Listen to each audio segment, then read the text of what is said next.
Det er klart en fordel, hvis følgene de er vendet til følfoder, inden de kommer fra hoppen, så at de ikke både kommer fra hoppen og skal til at vende sig til nyt foder.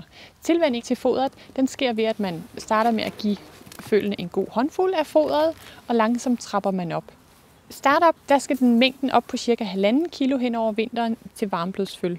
Fodret det har et højt indhold af protein, vitaminer og mineraler, som hjælper følgene til at bygge et stærkt fundament op. Det er jo i følgets første leveår, det skal skabe et rigtig stærkt fundament, og hvor det har den største vækstperiode og den vigtigste vækstperiode i livet. Ecosanas følfoder Startup, det har et højt indhold af protein, og vi har valgt at bruge flere forskellige råvarer, så det får en bred sammensætning af aminosyre. Aminosyrene er vigtige for, at følget kan få en korrekt vækst og en ikke for hurtig vækst.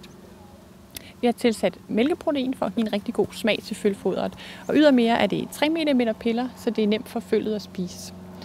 Følget skal op og have ca. 1,5 kg per dag hen over vinteren, men man starter selvfølgelig med en håndfuld og langsom tilvænning. Og den skal køre på startup, indtil den skal på græs som åring.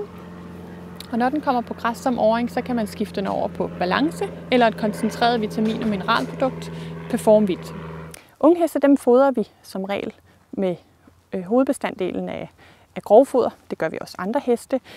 Og så tilfører vi tilskudsfoder eller koncentrerede vitaminer og mineraler, hvis det er et rigtig godt grovfoder. Når vi skal fodre unge heste, så tænker vi på, at de skal opbygge et stærkt fundament, altså et stærkt skelet, og de skal kunne opbygge muskulatur.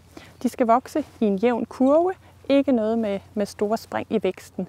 For at vi kan få dem til at følge den her jævne vækstkurve, så skal de have tilført protein, vitaminer og mineraler i en afbalanceret form og efter behov. Ungheste som dem her, de er blevet tilredet. I den periode har de fået et fuldfoder, så de også får tilført noget energi, så de kan klare ridningen.